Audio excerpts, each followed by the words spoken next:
Hello बेटा, आज हम विद्युत धारा का सेकंड पार्ट स्टार्ट कर रहे हैं। फर्स्ट पार्ट में हम विद्युत धारा के बारे में पढ़ चुके हैं। विभवांतर टर्म वहाँ आई थी और उससे रिलेटेड हमारा एक लॉ था, जूल्स का लॉ। उसमें हमारा प्रतिरोध, विद्युत धारा, विभवांतर और उनके बीच में रिलेशंस था। अब हम नेक्स्ट पार्ट कर रहे हैं प्रतिरोध। प्रतिरोध को दो तरह से कनेक्ट किया जा सकता है। जब हमारे पास एक से ज़्यादा प्रतिरोध होते हैं तो हम उनको श्रेणी क्रम या फिर समानांतर क्रम में आयोजित करते हैं। श्रेणी क्रम में क्या होता है, एक ही श्रेणी में एक ही सीधी लाइन के अंदर हम जितने भी प्रतिरोध हैं उनको अरेंज कर देते हैं और यहाँ पर जो हमारा करंट होगा, विद्युत धारा होगी, वो समान रहेगी। मतलब तीनों ही प्रतिरोध के अंदर विद्युत धारा समान जाएगी। तो यहाँ पर जितने भी कनेक्शंस होते हैं हमारे, जो भी हम बिजली के इंस्ट्रूमेंट्स लगाते हैं, लाइक हमारा बल्ब है, फैन है या फिर कोई और चीज़ हम लगाएं, तो वो सब एक ही क्रम में लगाए जाते हैं। तो विद्युत धारा उन सभी के अंदर एक समान जाएगी और जो विभवांतर रहेगा वो अलग अलग रहेगा। तो विभवांतर को निकालने के लिए हमारे पास यहाँ से सूत्र आ जाएगा V = V1 + V2 + V3। अब क्योंकि I हमारा समान है, उसके अंदर कोई भी बदलाव नहीं होगा। हमने किया था V = RI, तो वहाँ से जो हमारा सूत्र आएगा V1 V2 V3 के लिए IR1 + IR2 + IR3। अब अगर हम समानांतर क्रम में प्रतिरोध लगाएंगे तो वो एक दूसरे के समानांतर आएंगे। जैसे यहाँ है R1, R2 एंड R3। अब यहाँ जो विद्युत धारा रहेगी वो अलग अलग रहेगी। R1 के लिए I1, R2 के लिए I2, R3 के लिए I3 और जो विभवांतर होगा वो समानांतर क्रम में समान रहेगा। तो सूत्र हमारा जो यहाँ से आएगा I = I1 + I2 + I3 and जो हमारा टोटल जूल्स लॉ के अंदर हम इसको पुट करेंगे तो V/R, क्योंकि I हमने निकालना है, I में बदलाव हो रहा है, तो जो टोटल विद्युत धारा आएगी वो V = RI सूत्र से यहाँ से अगर आप निकालेंगे I = V/R। अब क्योंकि V हमारी समान है हर विद्युत धारा के लिए, तो यहाँ से V/R क्या आ जाएगा, V/R1 + V/R2 + V/R3। V/R1 जो वैल्यू है वो I1 की होगी, V/R2 I2, V/R3 R3 के लिए। तो इस तरह से हम निकाल सकते हैं। यहाँ से हमारा न्यूमेरिकल भी आ जाता है। जैसे ये R1, R2, R3 की जगह वैल्यू आ जाए 2 ओम, 3 ओम और 4 ओम अगर वैल्यू है, या कुछ और भी आ सकता है। तो यहाँ से R भी पूछ सकते हैं, I भी पूछ सकते हैं। तो इसमें हम वैल्यूज पुट कर देंगे फॉर्मूले के अंदर। अगर ये श्रेणी क्रम में है तो श्रेणी क्रम के लिए टोटल जो प्रतिरोध आएगा 4 + 3 + 2, इन सबको ऐड कर देंगे। एंड अगर इसी को हमने समानांतर क्रम में लगाना है तो 1/ जो R रहेगा वो 1/2 + 1/3 + 1/4, इस तरह से हम वैल्यू निकालेंगे। 1/R की जो भी वैल्यू आएगी यहाँ से, जैसे हम LCM लेंगे 12, 6 + 4 + 3, 13/12 यहाँ से वैल्यू आ जाएगी।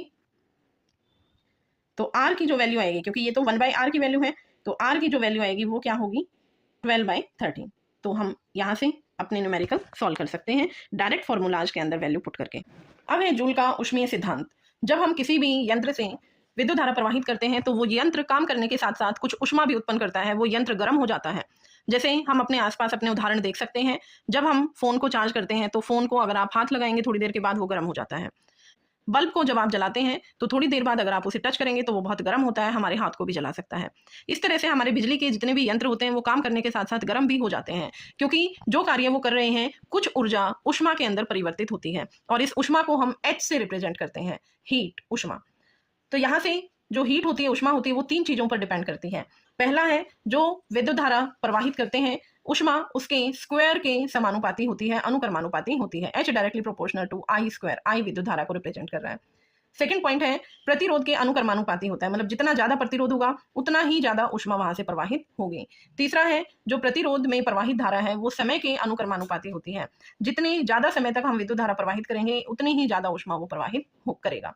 तो अब इन 3 रिलेशन से हमारा एक टोटली जो रिलेशन आया है वो है H = I² RT।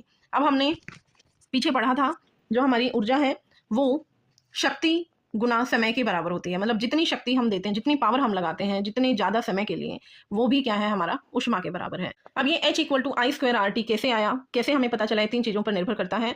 वो है हमारी ऊष्मीय ऊर्जा की परिभाषा से। ऊष्मीय ऊर्जा जो इक्वल होती है वो है ऊष्मीय ऊर्जा शक्ति गुना समय के इक्वल होती है। मतलब जितनी पावर हम अप्लाई कर रहे हैं जितने समय के अंदर, तो उन दोनों का जो मल्टीप्लिकेशन है वो ऊष्मीय ऊर्जा के बराबर होता है, P × T। और जो P होता है वो VI के इक्वल होता है। तो यहाँ से हम P की वैल्यू इसमें पुट कर देंगे VIT। और हमने ओम्स के नियम से पढ़ा था V = IR, तो V की वैल्यू जब हमने पुट की यहाँ से हमारा आया I² RT।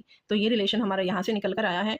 3 चीज़ों पर ऊष्मा डिपेंड करती है। जो हमारा ऊष्मीय सिद्धांत है उसकी कई एप्लीकेशंस हैं। जैसे फर्स्ट हम देखें बल्ब का, जो बल्ब होता है उसके अंदर एक फिलामेंट होता है, टंगस्टन का फिलामेंट होता है, उसका बहुत ज़्यादा मेल्टिंग पॉइंट होता है, गलनांक बहुत ज़्यादा होता है। इसीलिए जितना ज़्यादा विद्युत धारा वहाँ प्रवाहित होती है, हमारा वो जो बल्ब है वो काम करता रहता है उस टंगस्टन फिलामेंट की वजह से, क्योंकि वो जल्दी से टूटता नहीं है। अगर वो टूट जाएगा तो बल्ब जलना हमारा बंद हो जाता है। फिर हम देखेंगे जैसे हमारे विद्युत हीटर्स होते हैं, हीटर के अंदर नाइक्रोम वायर लगी हुई होती है, जो वायर्स होती हैं उसके अंदर, जिसकी वजह से वो तंतु गर्म हो जाता है, तो वो उसका जो प्रतिरोध है वो बहुत ज़्यादा होता है। तो जितना ज़्यादा प्रतिरोध होगा उतनी ही ज़्यादा वहाँ से ऊष्मा निकलती है। अब है हमारा विद्युत शक्ति। विद्युत शक्ति क्या है? विद्युत ऊर्जा की खपत की दर, मतलब कितनी दर, कितनी स्पीड से, कितने समय में हम विद्युत ऊर्जा को यूज कर रहे हैं, वो है विद्युत शक्ति। तो विद्युत शक्ति का फॉर्मूला क्या है? P इक्वल टू वी आई। और हमने अभी अभी किया है कि जो V होता है वो आई आर के इक्वल होता है ओम्स के नियम से। तो यहाँ से P equal to I square R हमारा फॉर्मूला आ जाएगा। कभी कभी हमारे न्यूमेरिकल में विभवांतर दे देते हैं और प्रतिरोध दे देते हैं, वहां से शक्ति निकालना आ जाता है। तो शक्ति निकालने के लिए हम क्या करेंगे? उसी ओम्स के नियम को हम फॉलो करेंगे। आई की जगह अगर वी दिया हुआ है तो यहीं से V equal to I R से हम आई की वैल्यू पुट कर देंगे। आई किसके इक्वल होगा? हमारा V बाय आर। और आई स्क्वायर किसके इक्वल हो जाएगा? V square by R square. तो यहाँ से अगर आप इसमें वैल्यू पुट करें P equal to V square by R square multiply R, तो एक आर से एक आर कैंसिल हो जाएगा। तो सूत्र आया P equal to V square by R. विद्युत शक्ति का जो मात्रक होता है वो है वाट। तो एक वाट है वो 1 वोल्ट गुना 1 एम्पियर के इक्वल होगी। और जो इसकी व्यावसायिक इकाई होती है वो है किलोवाट आर। 1 किलोवाट जो घंटा होता है वो 1 यूनिट के इक्वल होता है। जैसे हमारे मीटर्स में रीडिंग निकलती हैं 20 unit, 30 unit, 40 unit, 1000 unit, 500 unit, तो वो क्या है? 1 किलोवाट घंटा के इक्वल है। मतलब 1 घंटे में हमने 1 किलोवाट ऊर्जा खपत वहाँ की है। अब ये जो 1 यूनिट होती है वो बराबर होती है 3.6 मल्टीप्लाई 10 की power 6 joule. Very important term is this, ये एमसीक्यूज के अंदर आती है। तो 1 किलोवाट घंटा या 1 यूनिट किसके इक्वल है? 3.6 मल्टीप्लाई 10 की पावर 6 जूल। अब ये दो तरह की धाराएं होती हैं। जो करंट सप्लाई करता है वो दो तरह से करता है। एक होता है अल्टरनेटिंग करंट, प्रत्यावर्ती धारा, या डायरेक्ट करंट डीसी। अल्टरनेटिंग जो करंट होता है नॉर्मली जो हम घरों में यूज करते हैं, फैन में, बल्ब में, रेफ्रिजरेटर्स में जब इलेक्ट्रिसिटी ऑन करते हैं। और जो दिष्ट धारा वाला करंट होता है वो हमारी जैसे जो सेल बैटरीज होती हैं वो उसके अंदर स्टोर होता है डीसी की फॉर्म में। अब ये क्या होते हैं? प्रत्यावर्ती धारा और दिष्ट धारा। ये देखिए प्रत्यावर्ती धारा और दिष्ट धारा। दिष्ट धारा जो हमारी सीधी एक ही लाइन में ट्रेवल करती है, डायरेक्ट करंट, सीधा सीधा करंट चलता जा रहा है। अल्टरनेटिंग करंट के अंदर क्या है? जो हमारा विभवांतर है, पावर है, वो एक बार ज्यादा, फिर बिल्कुल जीरो, फिर ज्यादा, फिर जीरो, फिर ज्यादा, फिर जीरो, इस तरह से अल्टरनेट होता चला जाता है, चेंज होता चला जाता है। एक बार ज्यादा है, एक बार कम, फिर ज्यादा, फिर कम।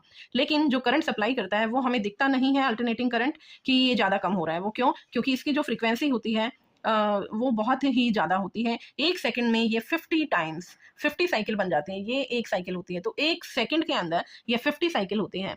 और जैसे कि हम देखते हैं, हम बोलते हैं कि मूवी चल रही है, मूवीज में उनमें क्या होता है कि जो फोटोज की जो स्पीड होती है वो बहुत ज्यादा स्पीड से, अगर एक सेकंड के अंदर 12 से 16 फोटोज को एक साथ चला दिया जाए स्पीड से एक सेकंड में, तो हमें वो चलता हुआ चलचित्र दिखाई देता है, वो मूवी दिखाई देती है। लेकिन ये तो एक सेकंड के अंदर 50 जो हमारी ये धाराएं बनी हैं वो होती हैं, इसीलिए वो हमें स्पीड से मूव करती हुई दिखाई दे रही है। लेकिन वो एक्चुअल में अल्टरनेटिंग करंट होता है, प्रत्यावर्ती धारा होती है। अभी आप डिफरेंस की फॉर्म में देख सकते हैं। प्रत्यावर्ती जो धारा है, जो विद्युत धारा समान समय अंतराल के पश्चात अपनी दिशा में परिवर्तित कर लेती है, मतलब अंतराल में वो चलती है, एक बार ज्यादा कम, ज्यादा कम। यहाँ पर इसका लाभ क्या है कि हम एसी धारा को दूर स्थानों पर भी लेके जा सकते हैं, क्योंकि यहाँ जो ऊर्जा की का क्षय होता है, ऊर्जा की हानि होती है, वो बिल्कुल जीरो के बराबर होती है। और इसकी एक हानि भी है कि इसको हम संचित नहीं कर सकते, इकट्ठा स्टोर नहीं किया जा सकता।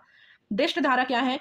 जो अपनी विद्युत धारा अपनी दिशा में परिवर्तित नहीं करती, दिष्ट धारा कहलाती है। इसको हम संचित कर सकते हैं, जैसे सेल बैटरी की फॉर्म में इकट्ठा किया जा सकता है, बाद में हम इसको प्रयोग में ला सकते हैं।